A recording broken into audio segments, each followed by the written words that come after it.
Bonjour à tous. Cette vidéo est la deuxième d'une série de 5 vidéos sur le thème de la proportionnalité. Dans celle-ci, je vous propose de voir comment calculer une quatrième proportionnelle en utilisant un coefficient de proportionnalité. Donc je supposerai du coup que vous avez déjà visualisé la première vidéo dans laquelle je parle justement des coefficients de proportionnalité d'un tableau de proportionnalité. Voici l'énoncé sur lequel je vais m'appuyer. On nous dit que la semaine dernière, Sam a travaillé 4 heures et a gagné 31,76 € et que son salaire en euros est proportionnel à la durée de son travail exprimé en heures. Dans la première question, on nous dit qu'il a travaillé 7 heures cette semaine et nous devrons déterminer combien il va gagner. Dans la deuxième question, on nous dit cette fois qu'il compte travailler 9 heures la semaine prochaine et à nouveau, on nous demande de déterminer son salaire. Il est important de prendre le temps de repérer les grandeurs dont il est question dans cet exercice. La durée de travail, d'une part, 4 heures dans l'énoncé, 7 heures dans la première question, 9 heures dans la deuxième question, et le salaire correspondant à cette durée de travail, d'autre part. 31,76 € dans l'énoncé, on me demande de le déterminer dans la première question, et on me demande aussi de le déterminer dans la deuxième question. De plus, l'énoncé m'informe que le salaire exprimé en euros, la deuxième grandeur donc, est proportionnel à la durée de son travail exprimé en heures, c'est-à-dire la première grandeur dont je vous ai parlé. Donc cette remarque, elle est vraiment très importante. C'est à partir de cette remarque-là que je vais pouvoir poursuivre mon raisonnement. Donc je vais prendre le temps de le signaler et c'est ce qui va justifier que je vais pouvoir m'appuyer sur un tableau de proportionnalité. Je vais maintenant faire apparaître les deux grandeurs dont il est question dans mon tableau de proportionnalité. La première grandeur, ici, la durée du travail exprimée en heures, et la deuxième grandeur, le salaire exprimé en euros. En réalité, vous pouvez tout à fait faire le choix contraire, décider de faire apparaître le salaire en premier et la durée du travail en second. Vous obtiendrez exactement les mêmes résultats, vos justifications seront très similaires aux miennes, et vos calculs seront également très proches de ceux que je vais vous présenter.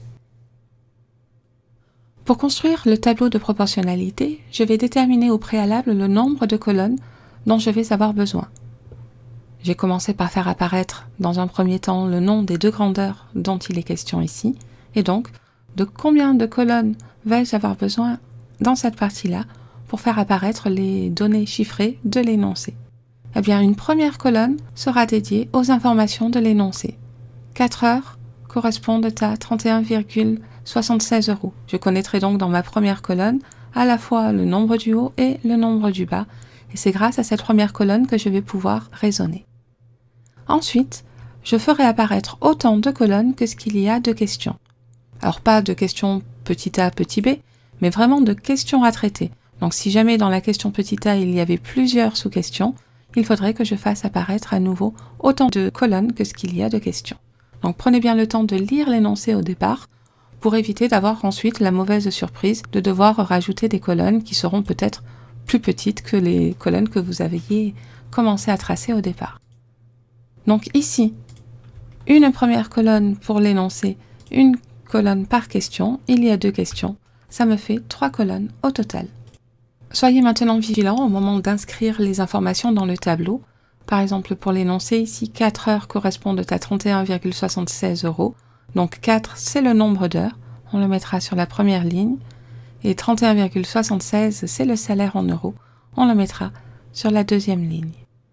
Ici, le 7 qui apparaît dans la première question, c'est le nombre d'heures. Je l'inscris sur la partie haute de mon tableau, sur la ligne durée du travail. De même pour le 9 ici, qui est inscrit dans la troisième colonne. Les cases qui sont vides ici, eh bien, elles correspondent au nombre que je cherche à déterminer. Je ne vais pas les laisser vides, je vais y inscrire des lettres, X par exemple pour désigner le nombre que je cherche dans la première question, et Y le nombre que je cherche dans la deuxième question. Et donc je vais m'appuyer sur le calcul littéral en désignant par une lettre le nombre que je cherche.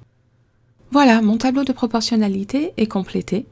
Et je vous avais annoncé en début de vidéo que j'allais utiliser un coefficient de proportionnalité pour résoudre cet exercice. Alors je dispose de deux coefficients de proportionnalité, je peux tous les deux les déterminer à partir d'une colonne dans laquelle je connaîtrai à la fois le nombre du haut et le nombre du bas. Vous l'avez compris, je vais utiliser le 4 et le 31,76. 4 divisé par 31,76, ce sera mon premier coefficient de proportionnalité. 31,76 divisé par 4, c'est le deuxième. Alors, je n'ai pas du tout besoin d'utiliser les deux. Je vous rappelle que si je dispose, par exemple, du coefficient de proportionnalité qui permet de passer de la première ligne à la deuxième ligne par une multiplication, si jamais ensuite, dans une question, j'ai besoin de passer de la deuxième ligne à la première ligne, je pourrais le faire, je garderai le même coefficient. Il suffira simplement de diviser par ce coefficient sans aucune autre justification.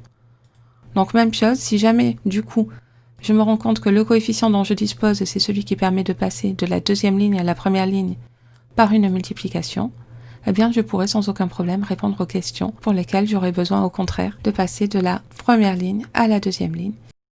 Il suffira de diviser par ce même coefficient.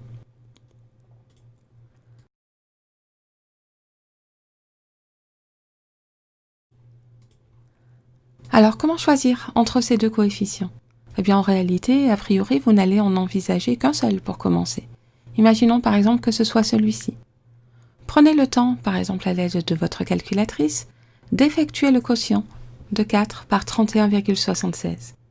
Si vous tombez sur un nombre entier ou sur un nombre décimal, eh bien ne vous posez pas davantage de questions, vous pouvez conserver ce coefficient. Si par contre vous voyez que la division ne tombe pas juste, alors surtout ne prenez pas de valeur approchée. Si vous prenez une valeur approchée pour le coefficient, forcément, vous allez obtenir des valeurs approchées pour x et pour y, mais vous ne serez plus du tout en mesure de me donner une valeur exacte. Ça me gêne beaucoup, je ne vous y autorise pas. Donc si jamais le premier coefficient ne tombe pas juste, alors soit vous conservez l'écriture fractionnaire, et vous allez faire le calcul avec la fraction, ce qui peut être possible si c'est la bonne flèche que vous avez, parce que vous savez multiplier par une fraction. Mais ce qui peut être gênant, si jamais vous avez besoin de l'autre flèche, parce qu'on ne sait pas encore diviser par un nombre en écriture fractionnaire. Donc je disais, soit vous conservez la fraction, première solution, soit tentez, on ne sait jamais. Le deuxième coefficient, est-ce que par hasard 31,76 divisé par 4 ne tomberait pas juste ? Pas forcément sur un nombre entier, là ça va même être un nombre décimal, effectivement. Mais justement parce que la division tombe juste, le quotient de 31,76 par 4 est un nombre décimal, je vais conserver ce coefficient. Grâce au nombre décimal, je pourrai faire des multiplications, faire des divisions sans aucun problème. Donc en réalité, je n'ai pas le choix, je vais conserver ce coefficient. Voyons voir maintenant comment rédiger. Donc je vais commencer par dire que je cherche à déterminer un coefficient de proportionnalité. Le coefficient de proportionnalité qui permet de passer d'une certaine ligne à une autre ligne par une multiplication est obtenu en faisant le quotient. Le quotient de, on l'a dit, 31,76 est le nombre que je mets au numérateur par 4. Donc puisque je mets 31,76 au numérateur, je suis en train de chercher à passer de 4 à 31,76. C'est cette flèche-là que je vais bien sûr écrire plutôt sur la droite du tableau, mais que j'écris pour l'instant ici pour que vous la visualisiez bien. Si vous faites le calcul de ce 31,76 divisé par 4, vous obtenez 7,94, donc pas très loin de 8. Prenez le temps de vérifier, il n'y a pas d'erreur. 4 fois quelque chose qui est proche de 8 me donne bien quelque chose qui est proche de 32. Donc je cherche effectivement à passer de la première ligne à la deuxième ligne par une multiplication. Alors cette flèche ici, évidemment, vous ne la mettez pas à l'intérieur du tableau, vous n'êtes pas obligé de la mettre. Si vous voulez la mettre, vous la mettez plutôt à l'extérieur, sur la partie droite ou sur la partie gauche. Donc voilà, moi je l'ai prévue, elle est ici. Voilà, donc maintenant je dispose du tableau de proportionnalité, du coefficient de proportionnalité, je l'ai justifié ici, mais je n'ai toujours pas commencé à répondre à la question petit a. Il est temps. Alors bien sûr, je ne vous fais pas cette remarque pour vous dire que vous auriez eu tort d'écrire petit a ici. C'est même assez probable, en général, par réflexe, dès qu'on commence un exercice, on écrit le numéro de la question. Donc si c'est écrit ici, ce n'est vraiment pas grave. Simplement, si je vous fais la remarque, c'est pour que vous réalisiez bien que ce que je viens d'écrire ici, c'était la partie la plus longue de ma rédaction. J'ai pris beaucoup de temps pour tout mettre en place pour pouvoir maintenant répondre aux questions petit a, petit b, petit c, petit d, etc. Je suis prête maintenant à remplir autant de cases que nécessaire. Vous allez voir, ça va être très rapide. Pour la question petit a, je cherche à calculer x.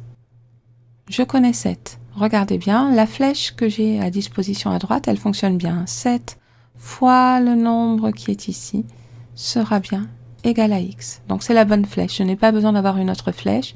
Elle part dans le bon sens. Simplement, je ne vais pas écrire 7 fois 7,94 égale x. C'est x que je cherche. Donc je vais plutôt écrire x égale 7 fois 7,94. Je vais faire le calcul. J'obtiens 55,58 et je fais ma phrase réponse. Si Sam travaille 7 heures, il gagnera 55,58 €. Même chose maintenant pour la question petit b, vous avez vu, c'est vraiment très rapide. Y, je l'obtiens à partir de 9 en faisant 9 fois 7,94. Donc 9 fois 7,94 est égal à y, ou plutôt y égale 9 fois 7,94. Je fais le calcul et ma phrase réponse. Voilà, mon exercice est terminé. Si vous avez des questions, n'hésitez pas à me les poser.